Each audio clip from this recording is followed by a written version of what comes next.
Everyone, আজকের ক্লাসে সবাইকে ওয়েলকাম। আজকে আমরা যেটা করব সেটা হচ্ছে ফার্স্ট চ্যাপ্টার থেকে আমরা অঙ্ক করব এবং সেই অঙ্কগুলো থাকবে ইংলিশে, আর আমরা বুঝবো বা সলভ করব বাংলায়। তার কারণ আমাদের কম্পিটিটিভ এক্সামে আমাদের যে সমস্যাটা ল্যাঙ্গুয়েজের জন্য হয় সেটা যাতে আমরা ওভারকাম করতে পারি। আর পুরো ভিডিওটা সবাই মন দিয়ে দেখো, এবং অনেকগুলো আরো 4-5টা ভিডিও এই চ্যাপ্টারের উপর দেওয়া আছে, সেগুলোও দেখে নিও। পুরোটা অবশ্যই দেখো সবাই, তার কারণ হচ্ছে যে কি করে আমরা নম্বর পাবো এইচএস এ এবং অন্যান্য পরীক্ষায় কিভাবে সফল হব সেগুলো কিন্তু ভিডিওর মাঝখানে মাঝখানে কোশ্চেন সলভ করতে করতে বহু ট্রিক আমি দিয়েছি। তো আজকে প্রথমে যে প্রবলেমটা নিলাম, which has maximum number of oxygen atoms।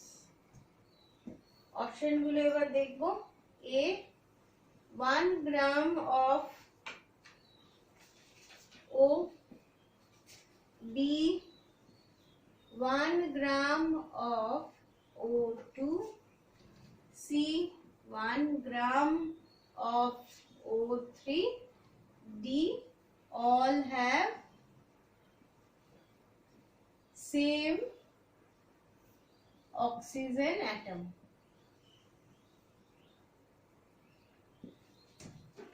প্রবলেমটা which has maximum number of oxygen atoms, option হচ্ছে 1 gram of O, 1 gram O2, 1 gram O3 R all have same।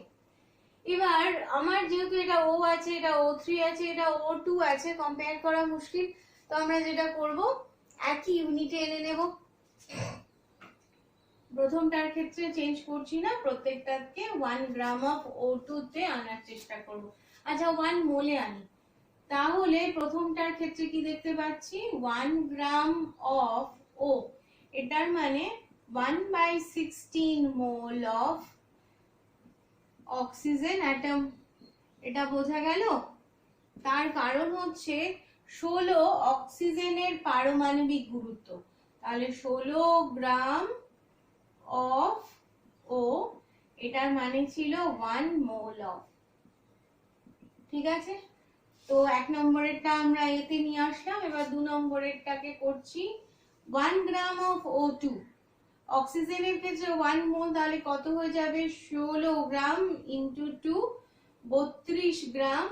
32 gram of O2 equal to 1 mole O2।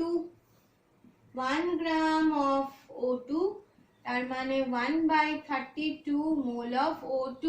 এবার কি দেখতে পাচ্ছি, এখানে অক্সিজেনের দুটো পরমাণু আছে, একে আমরা এবার একটা অণুতে দুটো পরমাণু আছে, এখান থেকে পরমাণুতে আসতে গেলে কি করব, 2 into 1/32 mole of O, 1/16 mole of O পেয়ে গেলাম। তাহলে এটা আর এটা একই হলো।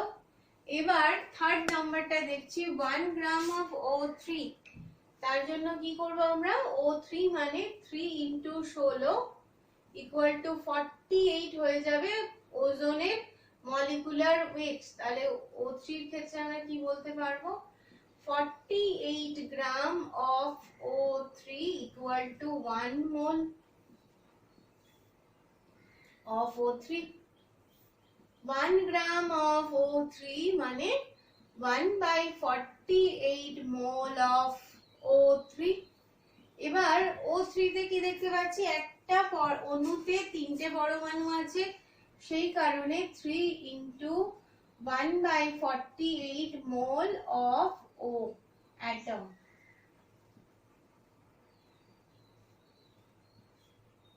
তাহলে 1/16 মোল অফ O অ্যাটম। প্রত্যেক ক্ষেত্রে আমরা তাহলে একই অপশন পেলাম, 1/16 মোল, 1/16 মোল, 1/16 মোল। তার মানে এখানে আমার উত্তরটা হলো ডি, অর্থাৎ all have same oxygen atom. 1 নম্বর প্রশ্ন হয়ে গেল। এক্ষেত্রে এই যে চ্যাপ্টার গুলো, এতে আমাদের কি কি মনে রাখতে হবে? আমাদের মনে রাখতে হবে যে পারমাণবিক গুরুত্ব, আণবিক গুরুত্ব সম্পর্কে একটা পরিষ্কার ধারণা আমাদের দরকার। পারমাণবিক গুরুত্ব, আণবিক গুরুত্ব কিন্তু সবসময় বলে দেওয়া থাকবে না। এবার নাম্বার 2, which of the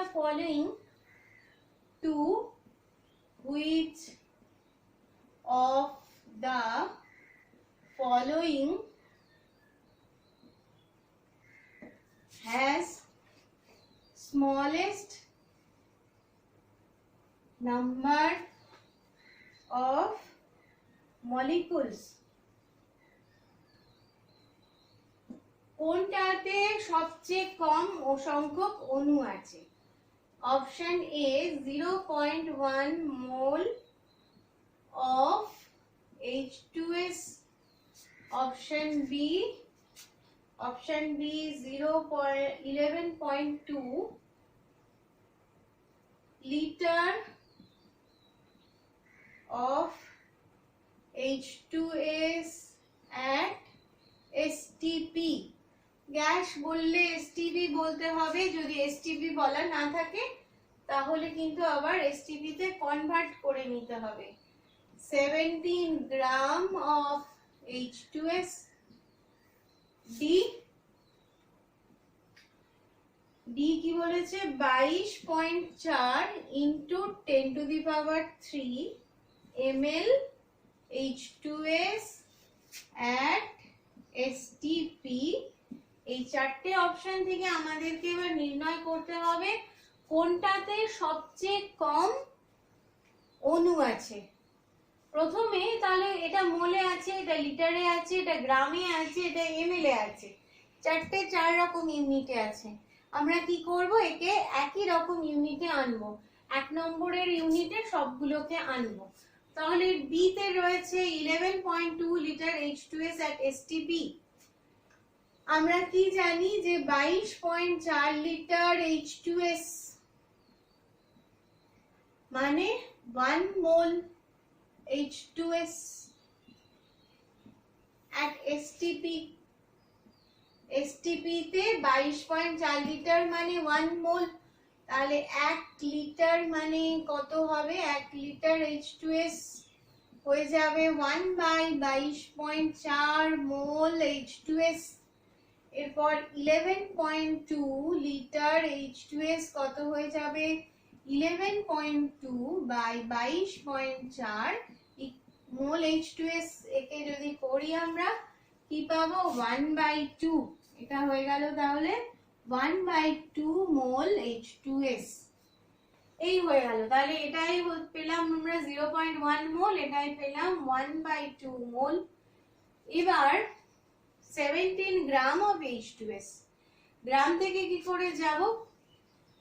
এর জন্য আমরা যেটা করব যে H2S এর আণবিক গুরুত্ব বার করব 1 × 2 প্লাস সালফার হচ্ছে 32, তাহলে 4 প্লাস 32 ইকুয়াল 11। আজকের ক্লাসে সবাইকে ওয়েলকাম। আজকে আমরা যেটা করব সেটা হচ্ছে ফার্স্ট চ্যাপ্টার থেকে আমরা অঙ্ক করব এবং সেই অঙ্কগুলো থাকবে ইংলিশে, আর আমরা বুঝবো বা সলভ করব বাংলায়। তার কারণ আমাদের কম্পিটিটিভ এক্সামে আমাদের যে সমস্যাটা ল্যাঙ্গুয়েজের জন্য হয় সেটা যাতে আমরা ওভারকাম করতে পারি। আর পুরো ভিডিওটা সবাই মন দিয়ে দেখো, এবং অনেকগুলো আরো 4-5টা ভিডিও এই চ্যাপ্টারের উপর দেওয়া আছে, সেগুলোও দেখে নিও। পুরোটা অবশ্যই দেখো সবাই। তার কারণ হচ্ছে যে কি করে আমরা নম্বর পাবো এইচএস এ এবং অন্যান্য পরীক্ষায় কিভাবে সফল হব সেগুলো কিন্তু ভিডিওর মাঝখানে মাঝখানে কোশ্চেন সলভ করতে করতে বহু ট্রিক আমরা। কোশ্চেনটাও পেলাম আমরা 1/2 মোল, এটাও পেলাম আমরা 1/2 মোল অফ H2S। এবার এই ক্ষেত্রে দেখো, এক্ষেত্রে কি পাচ্ছি? 1/2 মোল পেলাম দুটো ক্ষেত্রে। এক্ষেত্রে দেখো ml বলেছে, আমরা আগের গুলো পেয়েছিলাম কি 22.4 লিটার। একে যদি ml করি কি করব? 22.4 ইন্টু 1000 দিয়ে গুণ করব, লিটার থেকে মিলিলিটারে আসতে গেলে 1000 দিয়ে গুণ করব, তাহলে এটা হয়ে গেল 22,400 ml। বা একে এইভাবে লিখতে পারি 22.4 into 10 to the power 3 ml, যেটা এখানে লেখা আছে। তার মানে এই 22.4 into 10 to the power ml H2S at STP, তাহলে এটা কি হয়ে গেল, এটা 1 ml হয়ে 1 মোল হয়ে গেল, 1 মোল অফ H2S পেলাম এখানে। এবার অপশনগুলো বিবেচনা করে দেখো, এটা 1 মোল, এটা হাফ মোল, এই অপশন হাফ মোল, এটা 0.1 মোল, তাহলে সবচেয়ে ছোট কোনটা হবে, 0.1 মোল অফ H2S সবচেয়ে ছোট, তার কারণ এটা হচ্ছে 0.5 মোল, হাফ মোল মানে 0.5 মোল। এবার আবার পরের প্রবলেমে চলে যাব। তাহলে আণবিক গুরুত্ব আমরা কি করে নির্ণয় করব, H2S এর আণবিক গুরুত্ব সালফারের যদি বলে দেওয়া না থাকলেও আমরা এগুলো সব মুখস্থ করে নেব, আমরা অনেক অনেক প্রবলেম সলভ করব, তাহলে আমাদের সব মুখস্থ হয়ে যাবে। তাহলে H2S কিভাবে পেলাম, H তো 1 আর সালফার 32, H কটা আছে, দুটো আছে, তাহলে 1 into 2 plus 32 equal to 34, H2S এর আণবিক গুরুত্ব হয়ে গেল 34। Number 3, a glass of juice contains 9 gram of glucose,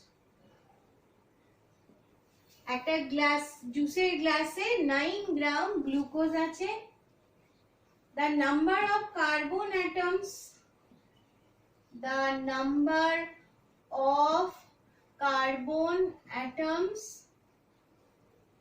present in the glass of juice, present in the glass of juice, option A 1.8066 into 10 to the power 23, B 1.5012 into 10 to the power 23, C 2.5012 into 10 to the power 23, D 3 into 10 to the power 23। তাহলে এখানে প্রশ্নে কি পেলাম, একটা জুসের গ্লাসে 9 গ্রাম glucose আছে আর কতগুলো কার্বন পরমাণু আছে ওই গ্লাসটাতে, এটা আমার প্রশ্ন। তো গ্লুকোজের সংকেত প্রথমে C6H12O6, এটা গ্লুকোজের ফর্মুলা, এর মলিকুলার ওয়েট আমাদের দরকার হবে কার্বন পরমাণু বের করতে গেলে 12 into 6, carbon 12, hydrogen 1 into 12, oxygen 16 into 6। তো এটা যদি আমি করি পাবো 180, তাহলে গ্লুকোজের মলিকুলার ওয়েট 180, তার মানে 180 গ্রাম গ্লুকোজের মধ্যে অণুর সংখ্যা কত হবে, 180 gram of glucose contains 6.023 into 23 molecules। 180 গ্রাম গ্লুকোজে এত মলিকুল আছে, তাহলে 9 গ্রাম অফ গ্লুকোজে কত পাবো, প্রথমে 1 এর জন্য পেলাম 6.023 into 10 to the power 23 by 180, এটা পেলাম 1 গ্রামের জন্য, 9 গ্রামের জন্য ইন্টু 9 করে দেবো, হলো 9 দিয়ে কে কাটবো 20 করলাম। এই 20টাকে আমরা এইভাবে কাটতে পারি, এখানে যে জিরোটা আছে এটাকে আমরা এইভাবে লিখতে পারি 2 into 10, তো এই 10টা এর সাথে মাইনাস করে দিলে হয়ে যাবে, আর এটা এর সাথে ভাগ করে দেব, করলে পাবো 3 0 1 2 into 10 to the power, তাহলে 2 দিয়ে একে ভাগ করেছি, 6.023 কে 2 দিয়ে ভাগ করেছি, আর 10 to the power 23 থেকে এখানে একটা 10 ছিল, একে মাইনাস করলাম, তাহলে কত পেলাম 22, 10 to the power 22। এতগুলো নাম্বার অফ মলিকুলস আছে গ্লুকোজের গ্লাসের মধ্যে, যতগুলো গ্লুকোজের মলিকুলস আছে এই সংখ্যাটা, এবার আমরা দেখবো এর মধ্যে কতগুলো কার্বন পরমাণু আছে। একটা গ্লুকোজের অণুতে কার্বন পরমাণু আছে 6টা, তাহলে এতগুলো গ্লুকোজের অণুতে কার্বন পরমাণু কতগুলো আছে? 3.012 into 10 to the power 22 into 6। বোঝা গেল কিনা যে এতগুলো গ্লুকোজের অণু আছে, একটা গ্লুকোজের অণুতে যদি 6টা কার্বন পরমাণু থাকে তাহলে এতগুলো পরমাণুতে কতগুলো কার্বন পরমাণু আছে আমরা 6 দিয়ে গুণ করে দেব। তাহলে এখানে লিখব number of carbon atoms present.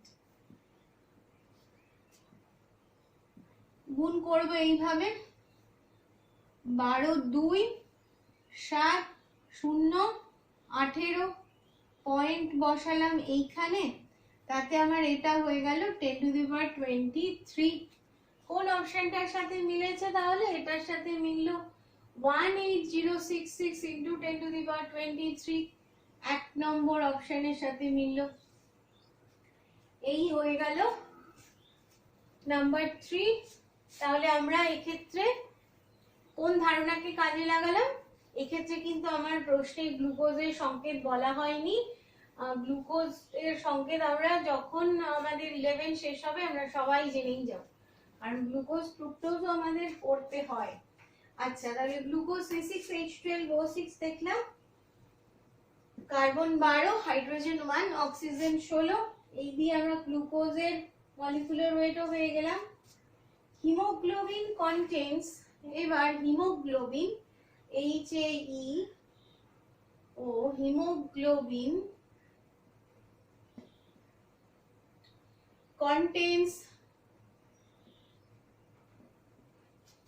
0.335% of Fe by weight। এই প্রশ্নটার ক্ষেত্রে যখন পরীক্ষা দিতে যাব প্রশ্ন দেখেই ভয় পেয়ে যাবো, এরে বাবা হিমোগ্লোবিন দিয়ে দিয়েছে, আমি তাহলে কি করব? তাহলে এখানে কি দেখতে পাচ্ছি, আমাকে বলেই দিয়েছে যে হিমোগ্লোবিনে এতটা আয়রন আছে ওয়েট হিসাবে, ভর ওজন হিসাবে হিমোগ্লোবিনে 0.335% আয়রন আছে। এবার কি করতে হবে আমাকে? তারপর আরো বলে দিয়েছে দা molecular mass of hemoglobin, molecular mass of hemoglobin কত? molecular mass of hemoglobin is approximately মানে প্রায় approximately 67200, অনেক বড়। আচ্ছা, the number of Fe atoms present in one molecule of hemoglobin, আমাকে নির্ণয় করতে হবে the number of Fe atoms present in one molecule of hemoglobin।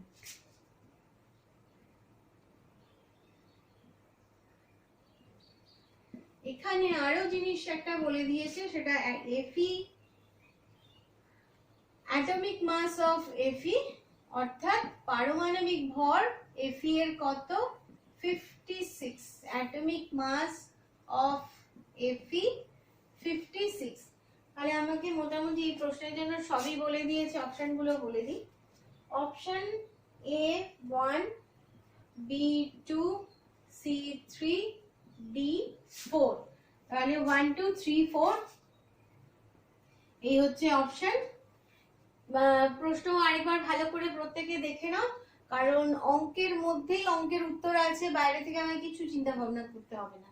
আচ্ছা, তাহলে হিমোগ্লোবিনে বলে দিয়েছে ওজন হিসাবে এত পার্সেন্ট আয়রন আছে, হিমোগ্লোবিনের মলিকুলার মাস বা আণবিক ভর বলে দিয়েছে, আয়রনের আণবিক ভর বলে দিয়েছে।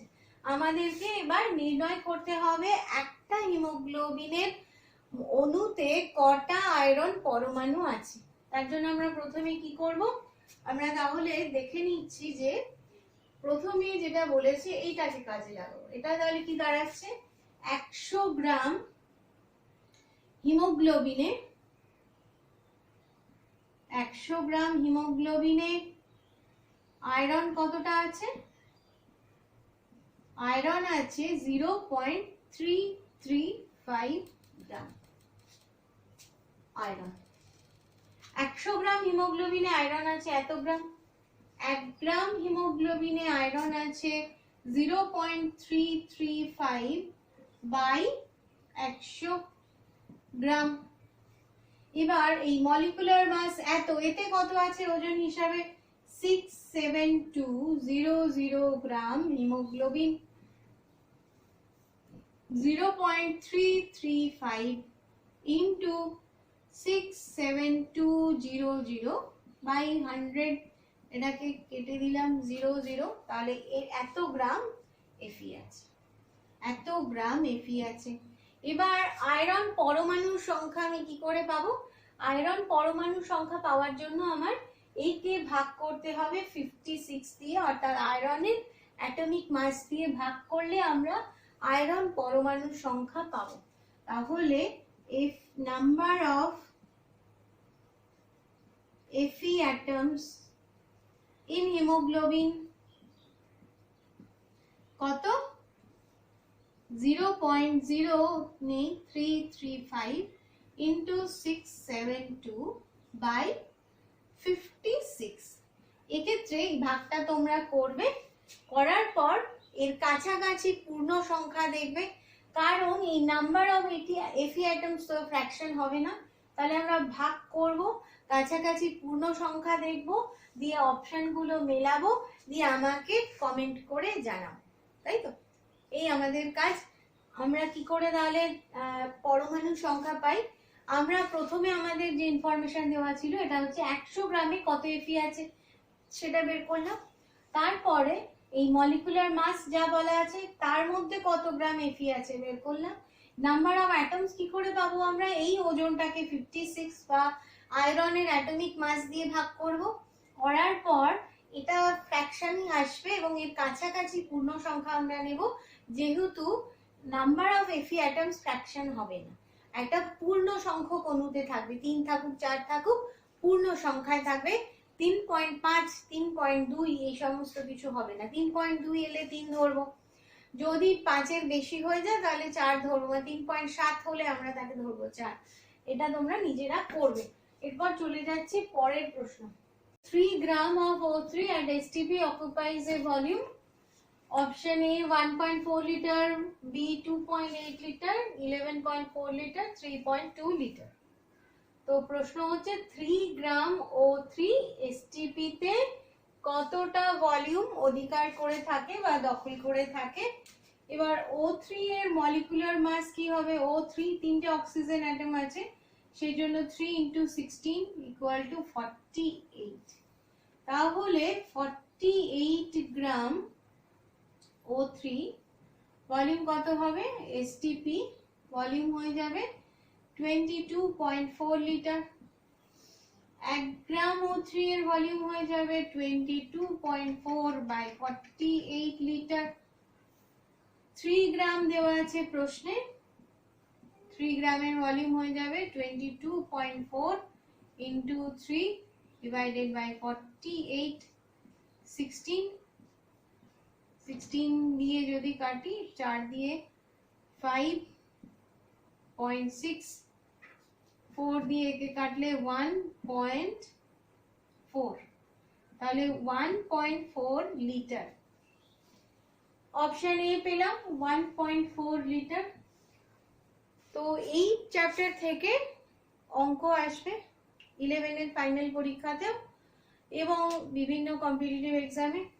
প্রচুর প্র্যাকটিস করো, সাকসেসের আর কোনো শর্টকাট নেই, প্র্যাকটিস প্র্যাকটিস আর প্র্যাকটিস, এটাই হচ্ছে কি টু সাকসেস। এগিয়ে চলো।